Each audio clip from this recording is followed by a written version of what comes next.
नई चीज है और वो है छोटा सा कॉन्सेप्ट है, जल्दी से खत्म करेंगे इसको। शुरू वाली चीज है स्ट्रक्चर्ड इंग्लिश। इंग्लिश आती है शहरियार?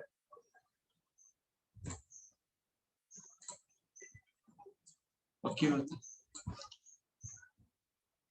अच्छा जी, अगर इंग्लिश आती है तो बस फिर वो हमारे चैप्टर तुम्हारा ही समझ रहे तुमने पता क्या। तो ये स्ट्रक्चर्ड इंग्लिश भी हम लोग के सिलेबस का हिस्सा है। जल्दी से पहले इसके नोट्स बना लेते हैं। ये होती क्या है पहली चीज। सही, जो भी तुम प्रोग्राम सूडो कोड के अंदर लिखते हो ना, बेसिक कॉन्सेप्ट ले लो बस, फिर इसको डिटेल में समझते हैं पहले। स्ट्रक्चर्ड इंग्लिश क्या होती है भाई? कोई भी सूडो कोड तुम लोग लिखते हो, उसको अगर तुम इंग्लिश में किसी को एक्सप्लेन कर दो तो उसे कहेंगे स्ट्रक्चर्ड इंग्लिश। सही है, बहुत बेसिक है, बहुत बेसिक है, कोई इसमें रॉकेट साइंस नहीं है। और पहले इसके लिख लो होता क्या है सब चीजें डिटेल में, और फिर इसको हम स्टार्ट करते हैं। चलिए, पहली चीज आती है what is structured English.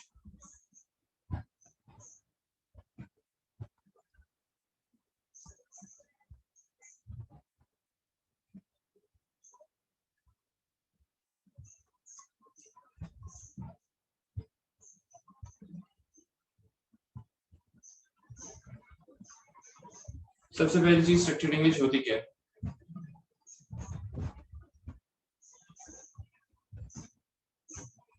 Structured English is the use of English language, is the use of English language,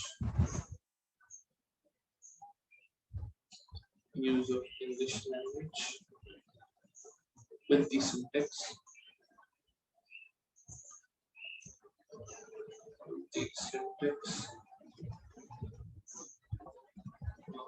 structured programming,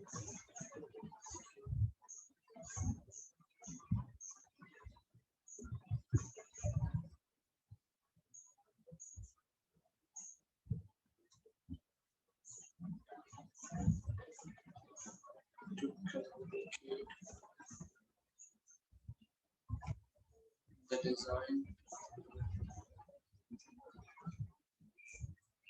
of a computer program.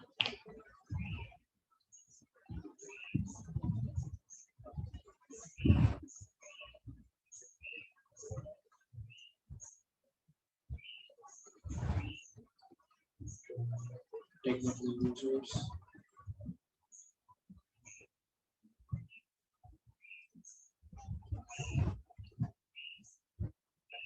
to non-technical users by breaking it down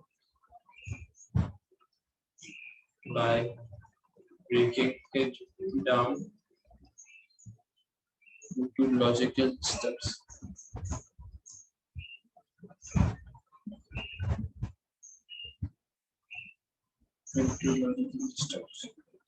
Using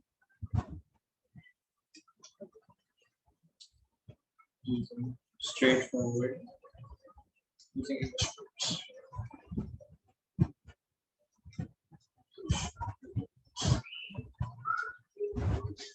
लिख लो तो मुझे बता देना।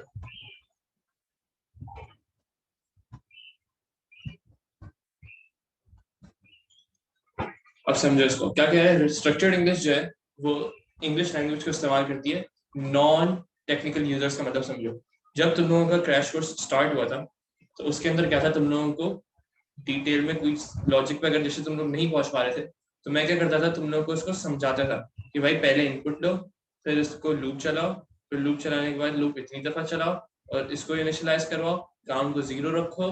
अब अगर मैं यही सारी चीजें तुम लोग को इंग्लिश के अंदर ब्रेक डाउन करके समझा रहा हूँ तो उसको क्या कहेंगे, स्ट्रक्चर्ड इंग्लिश। जो मैं समझा रहा था अगर तुम उसको लिख दोगे वो तुम्हारा आंसर है स्ट्रक्चर्ड इंग्लिश का। सही है, क्लियर हुई बात? यहाँ तक तो कोई मसला नहीं है ना? क्लियर है। अच्छा जी, अब एक सवाल है, इसको देखो और इसकी स्ट्रक्चर्ड इंग्लिश देखते हैं। स्ट्रक्चर्ड इंग्लिश में क्या होगा, अब इसकी हम जैसे जैसे प्रैक्टिस करते रहेंगे तुम लोग को वर्डिंग्स, अपनी वर्डिंग्स और बेसिकली तुमने वोकैबुलरी को इंक्रीज करना है। किस चीज के लिए?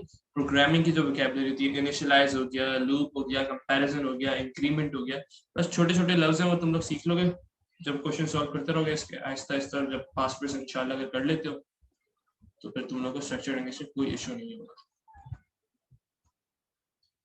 क्वेश्चन पहले देखते हैं।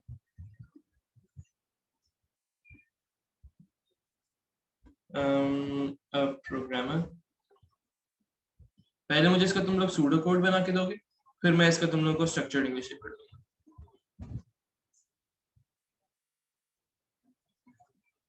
Programmer wants to write a program, wants to write a program, wants to write a program to search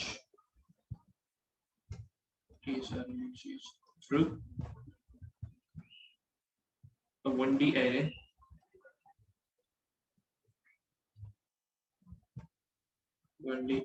of 100 elements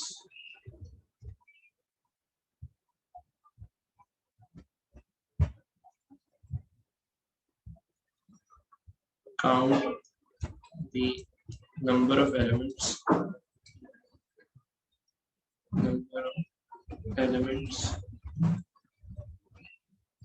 that contains the string empty.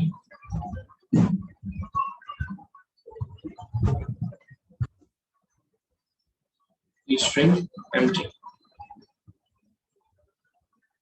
Output the number of elements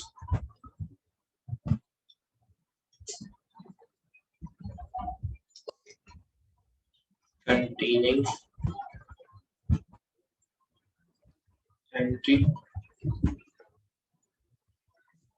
with a suitable message.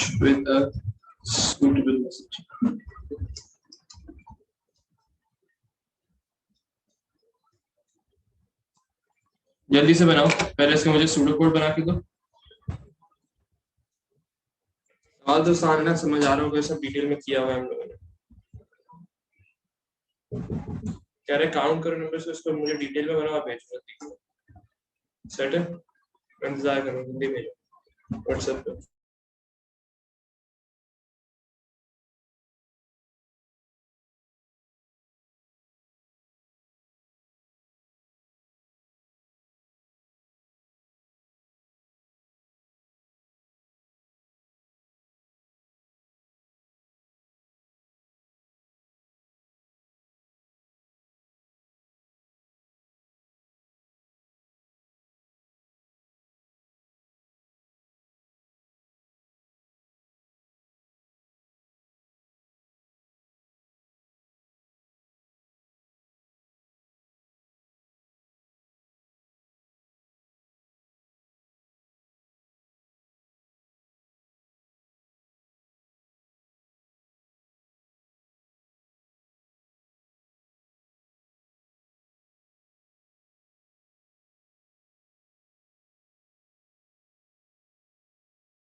अच्छा जी sorry,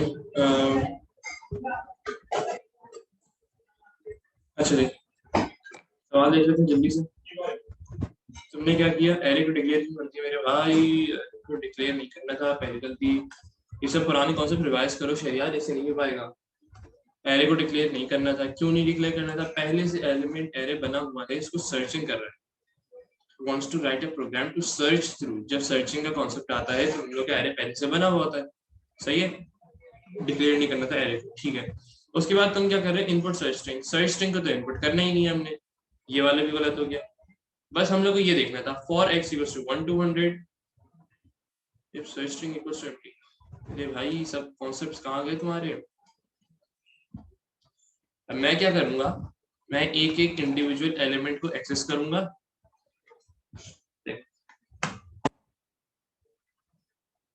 यहाँ पे करके दिखा रहा हूँ, नीचे ही तुम्हारे code के अंदर। मैं क्या कर रहा हूँ, मैंने लगाया फॉर का loop, for x equals to 1 to 100 लगाया। फिर मैं क्या करता था, एरे का नाम, एरे का नाम क्या है, one year of element. Array का नाम, एरे का नाम हम अपने से सपोज कर लेते 1D एरे, सही। For x equals to 1 to 100, और अब क्या करेंगे, इफ लगाएंगे, if 1D array, 1D array square brackets के अंदर लिखा मैंने x is equals to empty, then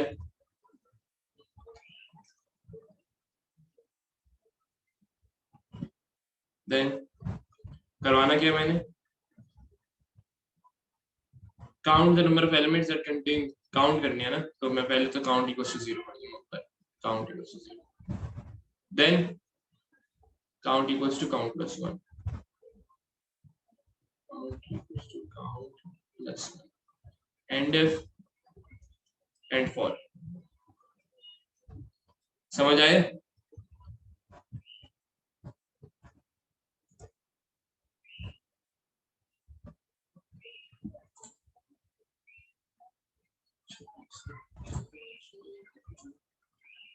गलती समझ आई अपनी?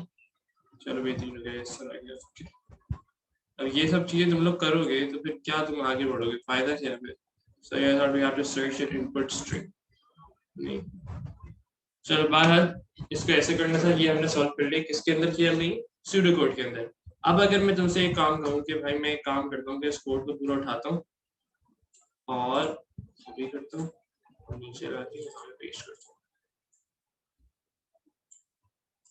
सही है, ये आ गया हमारा सूडो कोड। अब अगर मैं कहूँ इसी चीज को तुम स्ट्रक्चर्ड इंग्लिश के अंदर लिख कर दिखाओ, अगर तुमसे कहूँ कि इसी चीज को स्ट्रक्चर्ड इंग्लिश के अंदर लिख कर दिखाओ, तो तुम क्या करोगे?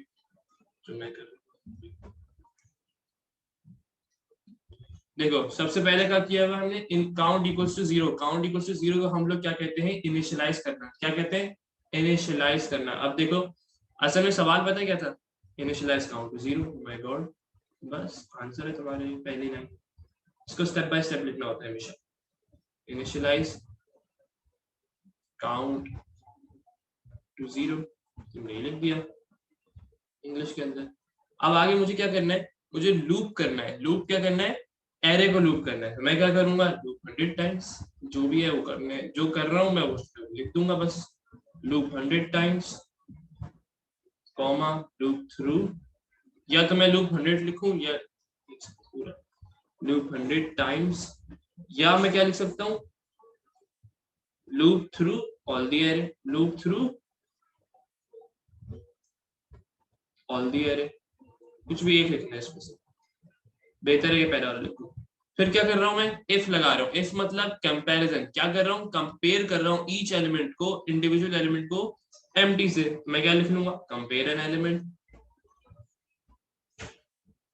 जो कर रहा हूं बस उसको इंग्लिश में लिखना है, कंपेयर एन एलिमेंट। किससे कंपेयर कर रहा हूं, विद एम्प्टी। अच्छा अब एक चीज सुन लो, स्ट्रक्चर्ड इंग्लिश के अंदर हमें ये स्पेसिफाई करना होता है कि क्या चीज हम लूप के अंदर करेंगे और क्या चीज हम लूप के बाहर करेंगे। एक गलती अभी हम लोगों ने इस कोड के अंदर की है। उस कोड के अंदर क्या की है, प्रिंट नहीं करवाया हम लोगों ने, print count, print with suitable message का था ना, count is colon inverted commas comma count. सही है, मैंने सुटेबल मैसेज के साथ काउंट को भी प्रिंट करवा दिया। अब वो क्या कह रहा है, compare an element with empty. Compare तो कर रहे हैं, लेकिन हम लोगों को स्ट्रक्चर्ड इंग्लिश के अंदर ये इनिशियलाइज करवाना होता है, बताना होता है कि भाई क्या चीज लूप के अंदर हो रही है, क्या चीज लूप के बाहर हो रही है। अब मुझे ये बताओ, कंपैरिजन लूप के अंदर हो रहा है, लूप के बाहर हो रहा है? चैट में जवाब दो, लूप के अंदर हो रहा है या लूप से बाहर हो रहा है? Inside the loop. बस लिख दो भाई, इनर लूप। आगे बढ़ो, क्या हो रहा है, कंपैरिजन करवा लिया, कंपैरिजन के बाद हम लोग क्या लिख रहे हैं, कंपैरिजन के बाद ये वाला स्टेप हो रहा है। इस स्टेप को हम लोग कहते हैं इंक्रीमेंटेशन। इंक्रीमेंटेशन होती है मतलब एक एक एक एक ऐड करवाना। जितने भी इंक्रीमेंट करवा रहे होते हैं, जैसे इंक्रीमेंट ऑफ 1 तो मतलब +1 +1, इंक्रीमेंट ऑफ 2 +2 +2 +2 होता रहेगा। समझ आई? Compare an element with empty in a loop. सही है, इसके बाद हम क्या कर रहे हैं, count equals to count plus 1। इसको हम कैसे लिखेंगे, इंक्रीमेंट द काउंट। जो कर रहे हैं उसको लिख दो भाई, इंक्रीमेंट कर दो द काउंट।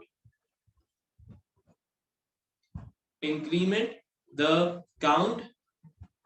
अच्छा, कब काउंट को इंक्रीमेंट करना है, इफ इक्वल, मतलब जब हमारा एलिमेंट एम्प्टी के इक्वल होगा, जब हम उसको इंक्रीमेंट कर देंगे। Increment the count if equal. अब जल्दी से बता दो, इनर लूप या outside the loop? In a loop या आउटसाइड द लूप? बस इनर लूप आ गया आंसर आपका। If equal inner loop, inner loop, inner loop. उसके बाद क्या कर रहे हैं हम लोग, उसके बाद का स्टेप क्या है, एंड इफ एंड फॉर को छोड़ के फिर उसके बाद क्या कर रहे हैं, प्रिंट करवा रहे हैं। लेकिन हम प्रिंट स्ट्रक्चर्ड इंग्लिश के अंदर नहीं लिखते, हम लोग क्या लिखेंगे, आउटपुट लिखेंगे। आउटपुट, आउटपुट क्या करना है, आउटपुट अ मैसेज। उसने क्या कहा था, विद अ सुटेबल मैसेज ना, आउटपुट अ मैसेज,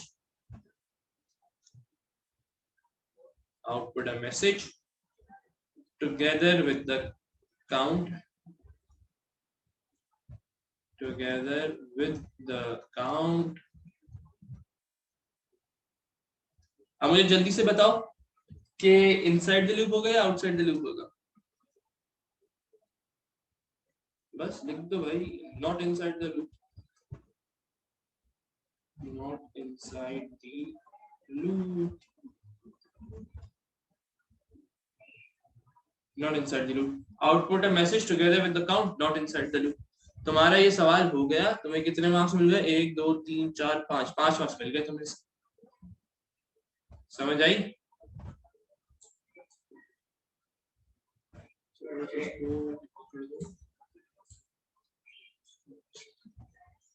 लिख लो जल्दी से, कोई मसला तो नहीं, इशू तो नहीं है इसमें, बहुत बच्चों वाला काम। आगे एक और सवाल देखते हैं हम लोग।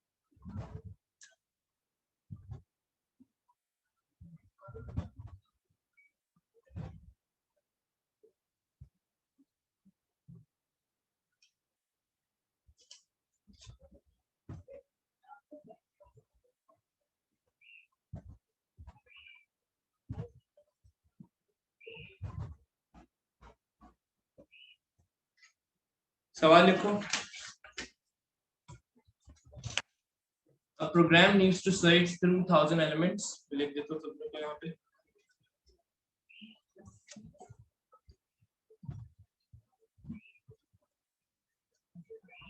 A program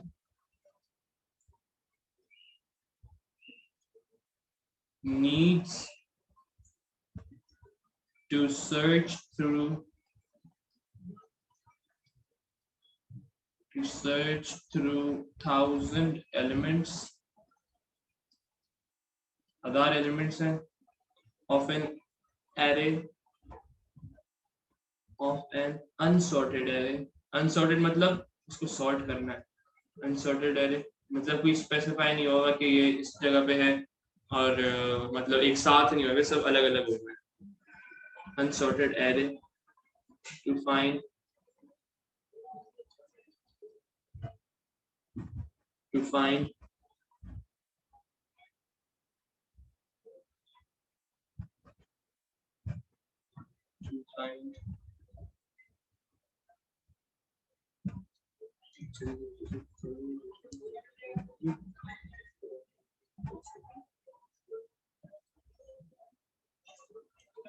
56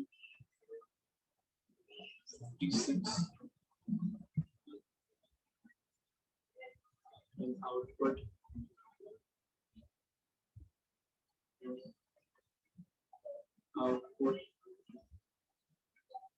either the position of array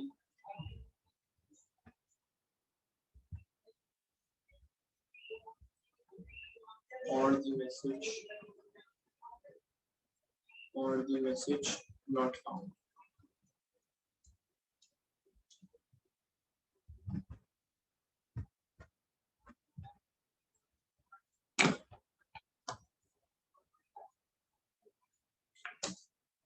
लिखो इसकी भाई स्ट्रक्चर्ड इंग्लिश।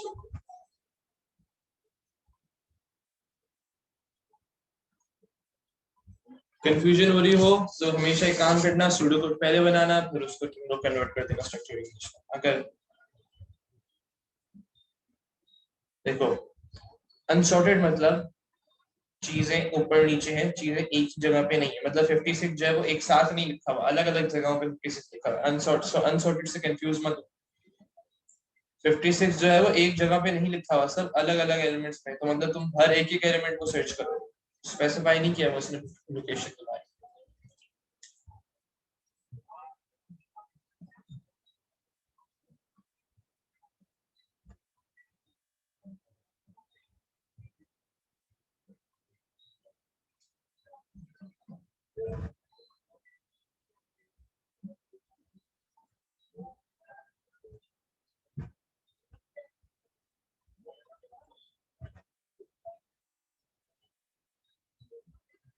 जल्दी करके भेजो इसको मुझे।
अच्छा जी, तुम्हारा आ गया message. Confirm.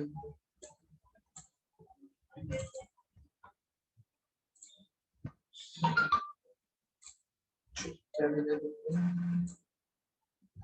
Programme used to switch to, ठीक है, loop how many times, loop many times, हाँ बेटा सही सही। Loop propagation addition to check every element बेहतरीन। फिर कंपेयर करना, compare an element with 66 equal, compare the array element with the value being search, बेहतरीन, ठीक है। आगे और एक loop vector to vector sum से वैल्यू फाउंड। अच्छा क्या कहा है तुमने? Output position of the element in the loop, तो कैसे करोगे? लिख तो दिए तुमने output the position of the element, इसको कैसे करोगे? वही तो बताना था कि output the index position, index position कौन सी जो लूप की होती है वो हम आउटपुट करते हैं ना, वो तो लिखो कि जैसे x की वैल्यू जब थी वो 5 थी, तो output the position of loop. समझ आई? मतलब पोजीशन का आउटपुट करोगे, लेकिन कैसे करोगे वही तो उसको समझाना है कि जो भी लूप की पोजीशन होगी वही तुम्हारी एरे की पोजीशन होगी। बात समझ आई? ठीक है, इन लूप बता दो। Output the in loop, in loop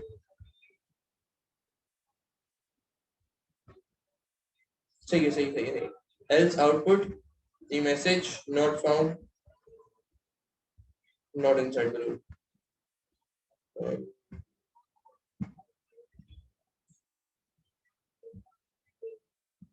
दोनों चीजें तुम लूप के अंदर ही करोगे ना। अगर नॉट फाउंड आ रहा है तो वो भी तुम लूप के अंदर ही करोगे। सही है, बेहतरीन बेहतरीन। सही है, मैं एक और करता हूँ।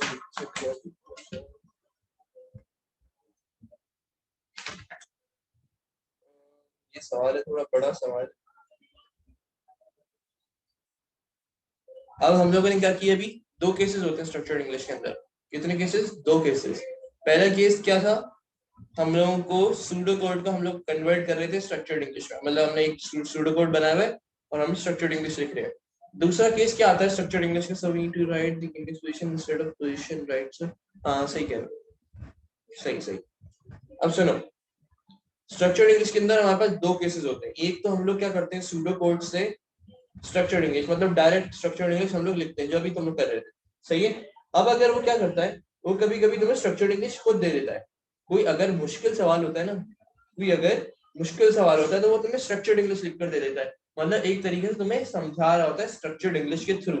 अब उस स्ट्रक्चर्ड इंग्लिश को यूज करते हुए तुम कैसे सूडो कोड लिखोगे, अब वो सीखना है हमने।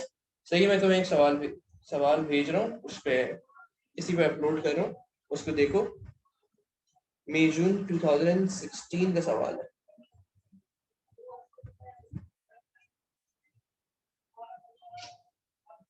सेव कर दूं, उसको अपलोड कर दूं।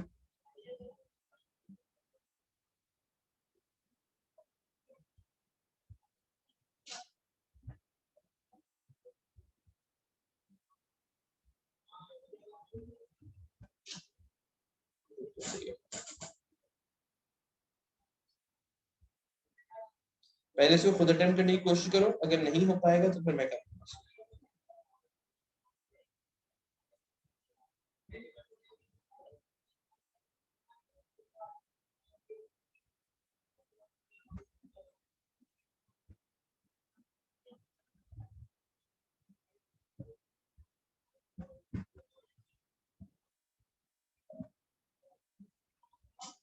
अपलोड कर,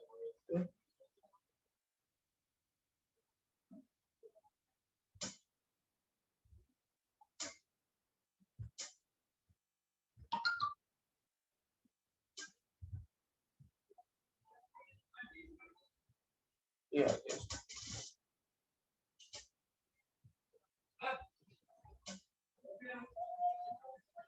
बेहतरीन। इसको शेयर करूँ तो बताइए।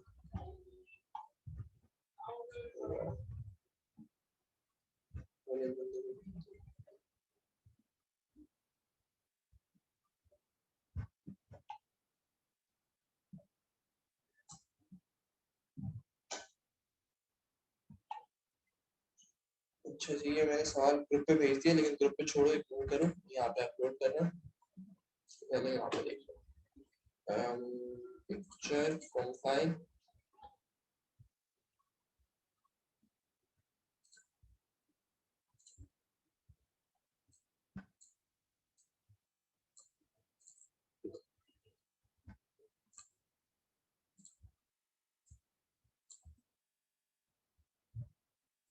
एक दफा सवाल को पढ़ो शरिया।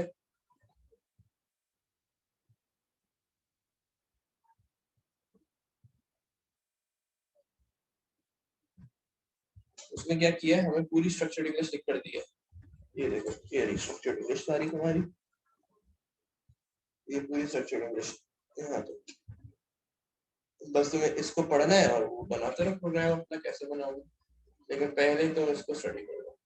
ऊपर कहने का चाह रहा है, करना क्या चाह रहा है, ये सब चीजें स्टडी करो। एक दफा खुद अटेम्प्ट करो इसको।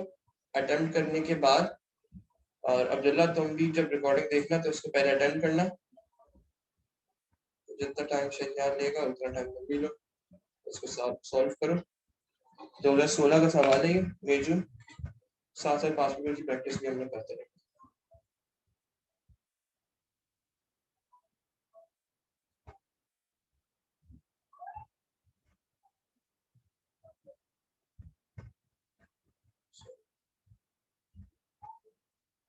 तो जल्दी से करो इसको सॉल्व करो, जो सवाल है पूछते रहो मुझसे चैट पे, और मैं तुम लोग को जवाब देता रहता हूँ। इसको सॉल्व करो, अपनी लॉजिक को बिल्डअप करो। हर सवाल मैं कर दूंगा तो फायदा कुछ नहीं होगा तुम लोगों को।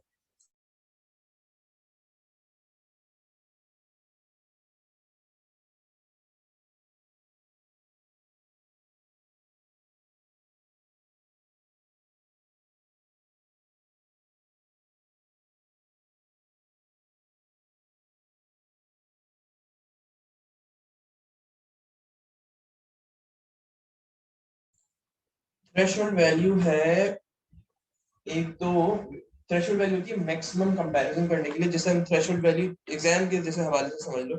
थ्रेशोल्ड होता है कि हाईएस्ट वैल्यू मतलब 53 है तो आपका 53 पे ए आएगा, अगर 53 से कम हुआ तो ए नहीं आएगा आपका। बात समझ आ रही है? जैसे हम लोग थ्रेशोल्ड आता है ना हर एग्जाम का, बिल्कुल वैसे इसकी मैक्सिमम टेम्परेचर है, अगर उससे कम हुआ जो जो वो काम करने को कह रहा है, तो आगे इसे पढ़ते रहोगे ना तो तुम्हें समझ आ ही जाएगा। वो यूजर थ्रेशोल्ड वैल्यू को इनपुट करेगा, अगर देखो थ्रेशोल्ड वैल्यू से एक्सीड कर रहा है तो हम उसको alarm, so we have to initialize threshold to नहीं ना, इनिशियलाइज क्यों करवा रहे हो, वो यूजर इनपुट करेगा, वो पढ़ो तो उसको। लाइन नंबर 2 पढ़ो, पॉइंट नंबर 2 पढ़ो स्ट्रक्चर्ड इंग्लिश का। तुमने स्ट्रक्चर्ड इंग्लिश पढ़ ली? स्ट्रक्चर्ड इंग्लिश देखो, स्ट्रक्चर्ड इंग्लिश में पॉइंट नंबर 2, वो आपको यूजर से इनपुट करवाने की भाई थ्रेशोल्ड वैल्यू है क्या असल में कंपैरिजन के लिए। अब जो भी यूजर डाल दे वो, समझ आई?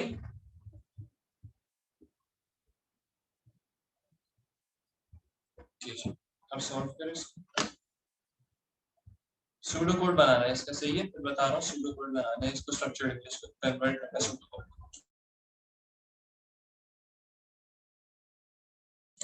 एक हिंट और दे दूं मैं कि अलार्म ऑफ का मतलब होता है फॉल्स, अलार्म ऑन का मतलब होता है ट्रू। मतलब और से डिक्लेयर की थ्रेशोल्ड वैल्यू हाँ करनी पड़ेगी, डिक्लेयर के बगैर तो काम ही नहीं चलता भाई। अगर तुम लोग इसको वेरिएबल बनाओगे इनपुट करने के लिए तो डिक्लेयर भी करो।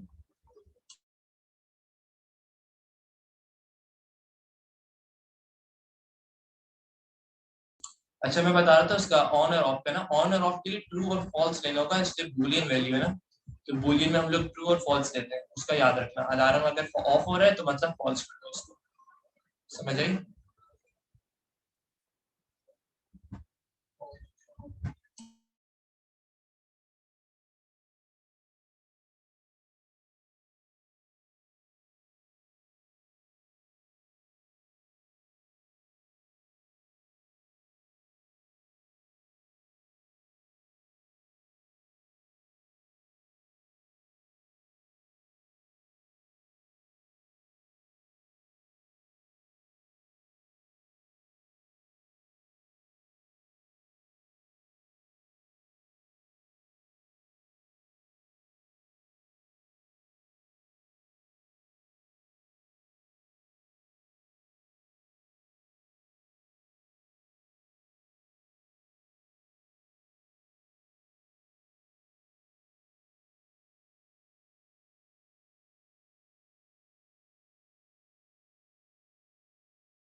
अच्छा जी,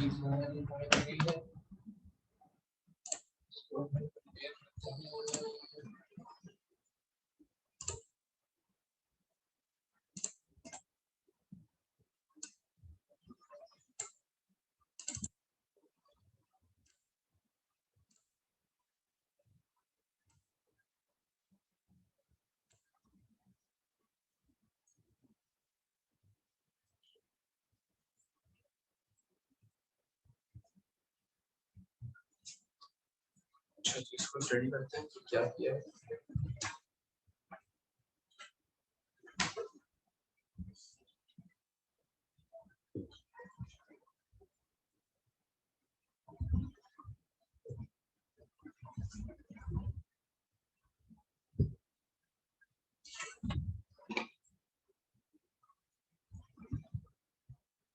declare declare declare declare declare, ठीक है।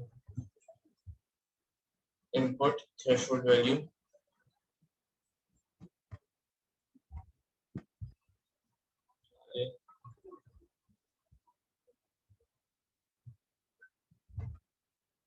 टेम्परेचर इज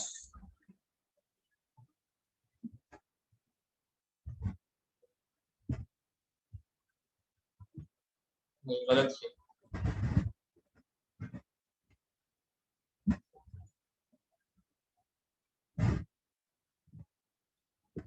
गलत किया। मैं इसको करके दिखा, कोई तो अपने कंपैरिजन करना, सिर्फ तकरीबन सारे ही गलत है। सही। और यहाँ पे सबसे पहला काम मैं क्या करूँगा, मैं उसको नीचे लूँगा।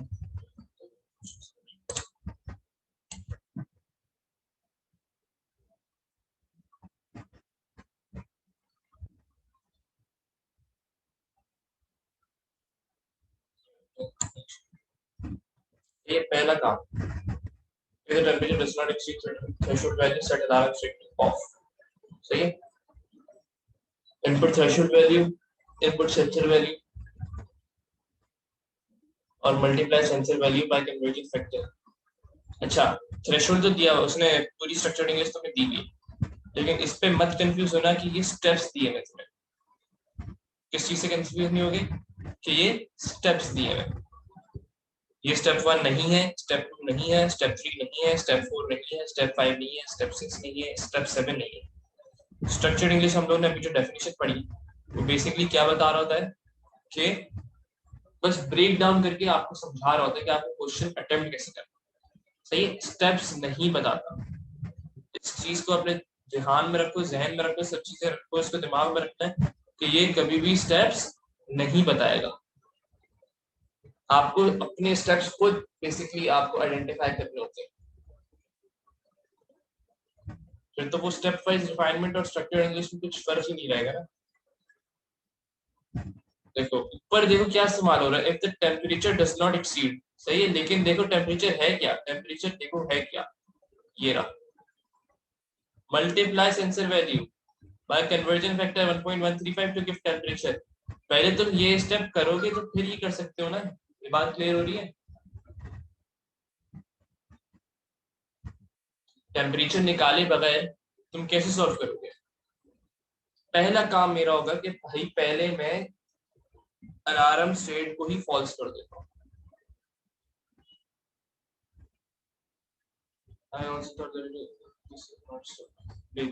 बस ऐसी दिमाग में रखो कि कभी भी तुम्हें ये स्टेप वाइज नहीं देता। सही है, पहला काम मेरा है अलार्म स्टेट को मैंने कर दिया फॉल्स। उसके बाद मैंने क्या किया, दो वैल्यूज में इनपुट दूंगा। क्यों इनपुट ले रहा हूँ, दोनों एक साथ क्यों ले रहा हूँ, क्योंकि मुझे सेंसर वैल्यू को मल्टीप्लाई करवाना है कन्वर्जन फैक्टर से। सही है, और फिर उसको थ्रेशोल्ड से कंपेयर करूंगा। तो पहले मेरा काम होगा दोनों का इनपुट लेना।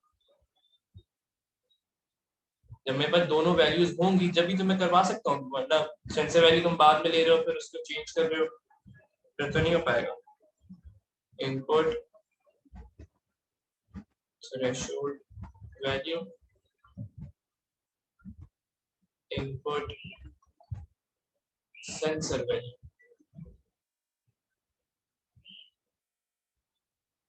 Alarm state equals to false, input threshold value, input sensor value, दोनों इनपुट करवा ली। अब वो मुझे कह रहा है कि भाई टेम्परेचर क्या है, multiply sensor value by conversion factor 1.15 to give temperature. मतलब टेम्परेचर लिख दो भैया,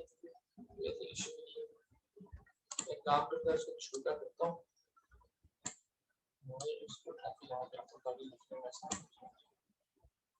सही है। अलार्म स्टेट को मैंने फॉल्स कर दिया, input threshold value, input sensor value, मेरे पास दोनों चीज आ गई जिससे मुझे कैलकुलेशन करनी है। फिर वो मुझे कह रहा है कि भाई टेम्परेचर क्या है, sensor value by conversion factor 1.135। तो वो क्या कह रहा है, टेम्परेचर जो है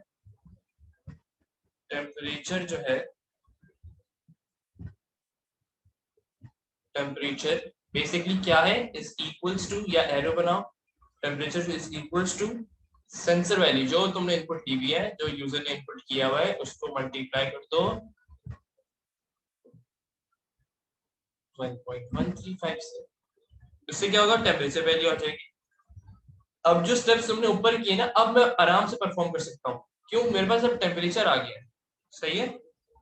अब मैं यहाँ पे इफ स्टेटमेंट आराम से लगा सकता हूँ, मुझे मसला नहीं है, क्योंकि मेरे पास सारी चीजें पहली है। हमेशा याद रखो प्रोग्रामिंग को लाइन बाय लाइन चलता है, मतलब पहले ये रीड होगा, फिर ये, फिर ये, फिर ये, तो इससे कंफ्यूज नहीं होना। अब मैं क्या करूँ, इफ स्टेटमेंट लगाऊंगा, इफ स्टेटमेंट में चेंज करते हैं, इफ उसने जो कंडीशन हमें दी, ये सारी चीजें क्या कह रहा है, if temperature does not exceed threshold value, सही है।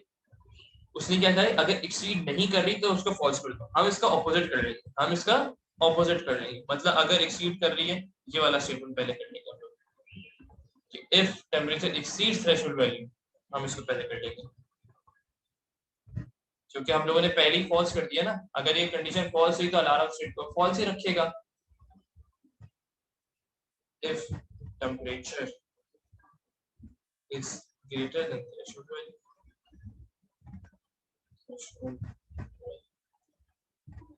सही है। थ्रेशोल्ड वैल्यू क्या है, वो उसने इनपुट की हुई है, सब चीजें दी हुई है हमें। फिर क्या कर दो, then if temperature exceed threshold value, set alarm state to on, then alarm state equals to, कोई rocket science नहीं है इसमें, then alarm state is equals to true, सही है। और उसने क्या कहा हमें, अच्छा ये देखो, इसके बाद 6 वाली पढ़ो, if temperature exceeds threshold value, अगर टेम्परेचर एक्सीड कर रहा है थ्रेशोल्ड वैल्यू से, तो आउटपुट मैसेज कर दो टेम्परेचर अलार्म, तो alarm state equal to true, और आउटपुट करवा रहा हूँ मैं यहीं पे, आउटपुट या प्रिंट कुछ भी इस्तेमाल कर सकते हैं, कोई इशू नहीं। टेम्परेचर अलार्म,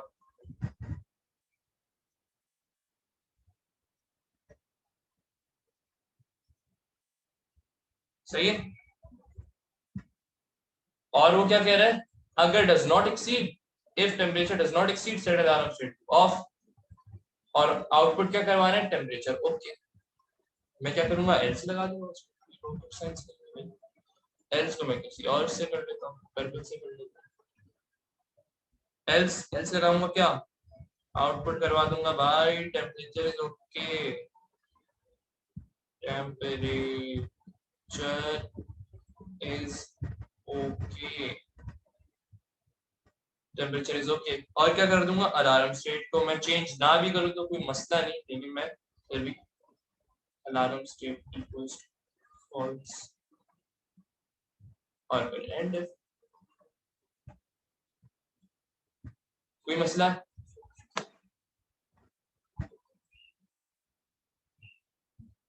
अच्छा मुझे मैसेज देखना है, यहाँ पे this statement, then we can start another statement by alarm state equals to true, but if alarm state equals to true, then output will there be any problem? इसके बाद after this if statement, मतलब कौन see if statement के बाद, else के बाद,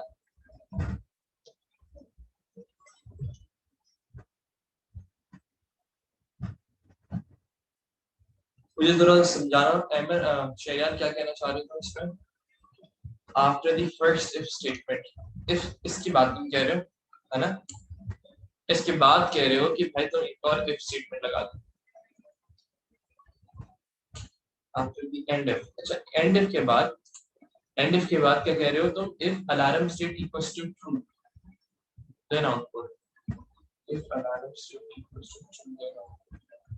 अच्छा अच्छा तुम ये कहना चाह रहे हो, समझ गए। तुम बेसिकली कहना चाह रहे हो और मुझे बताना कि सही कह रहा हूँ या नहीं कह रहा हूँ, मैं सही समझा या नहीं समझा।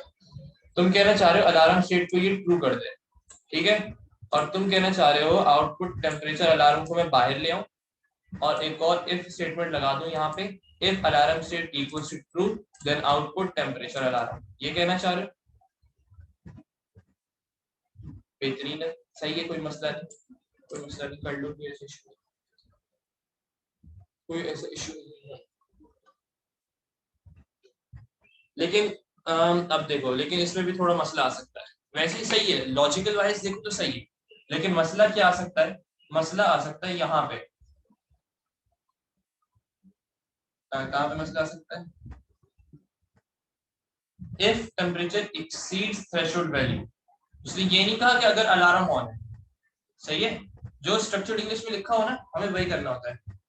वो क्या कह रहा है, if temperature exceeds threshold value, तो कंडीशन क्या होगी कि टेम्परेचर वैल्यू अगर इंक्रीज हो रही है, मतलब एक्सीड कर रहा है थ्रेशोल्ड वैल्यू से, इस वैल्यू की, इस लॉजिक की बात होगी, जो कंडीशन वो देगा उसी कंडीशन को अप्लाई करेंगे। अगर वो यहाँ पे लिख देता if alarm state is equal to true then output message temperature alarm, तो हम इसकी एक अलग बनाते हैं। सही, जैसे ऊपर लिखा हुआ वैसे ही करना, कोई इश्यू तो नहीं है सवाल में। स्ट्रक्चर्ड इंग्लिश में कोई इतना कोई डिफिकल्ट कुछ कॉन्सेप्ट है नहीं मुझे समझाने को, नो इश्यू, स्ट्रक्चर्ड इंग्लिश समझ आ गया। अब भाई सुन लो शरियार और अब्दुल्ला दोनों, कि भाई अब आप दोनों ने ईयरली पासपेपर स्टार्ट करनी है। अब आप एक काम करेंगे कि आपको अगली वीक तक, नेक्स्ट वीक तक, मतलब मंडे अगले फ्राइडे तक आप लोगों को एक ईयरली पासपेपर अटेम्प्ट करके रखना है, एक ईयरली पासपेपर, सही है। पहले आप लोग अपनी वो करें, लॉजिक पे काम करें, फिर हम लोग इसकी टाइम मैनेजमेंट पे काम करेंगे। कोई इश्यू नहीं है, टाइम मैनेजमेंट हो जाएगा। आप लोग अपनी लॉजिक को तेज करेंगे तो टाइम मैनेज आपका खुद हो जाएगा।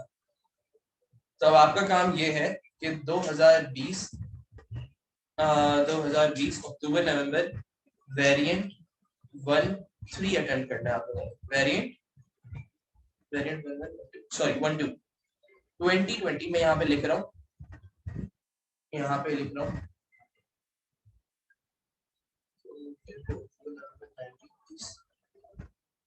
कोई स्पेसिफिक रीजन है उसका क्या?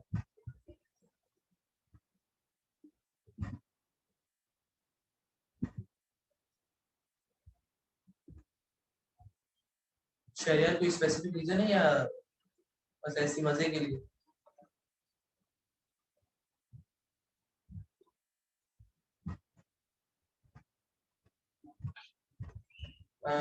It would be great because most teaching has to solve. Okay, sure, कोई मसला नहीं, ठीक है, कोई मसला नहीं। एक काम करो फिर वो स्टार्ट कर दो, मैं यहाँ पे लिखता हूँ। ये वाला पासवर्ड अटेम्प्ट करना है आपको, 9608